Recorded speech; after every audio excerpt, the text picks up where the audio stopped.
Hi everyone, welcome back to a new video on this channel, and in today's video I'm gonna walk you through on how to delete Netflix downloads from all devices. So make sure you stick till the end and let's get straight into it. Open up your app of Netflix and make sure that you are logged in.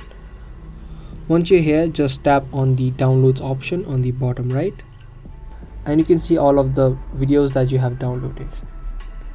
To delete the download, you just tap on this edit icon or this pencil icon on the top right. Once you do, you can select individual videos and just tap on this delete icon on the top right. This way you need to download them individually, but there is a second way that you can download everything at once.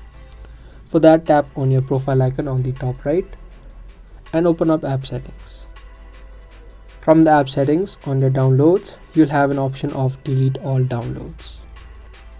Just tap on this option and it's going to show you the file size of the downloads. Just tap on OK. And your downloads will be deleted and will also be removed from the download section, which means from all of the other devices that your Netflix is logged in.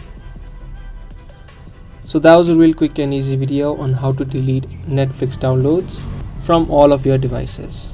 I hope this video helped you out. If it did, make sure to subscribe, share, and also give this video a thumbs up. That's gonna be all for today, and I'll see you in the next one.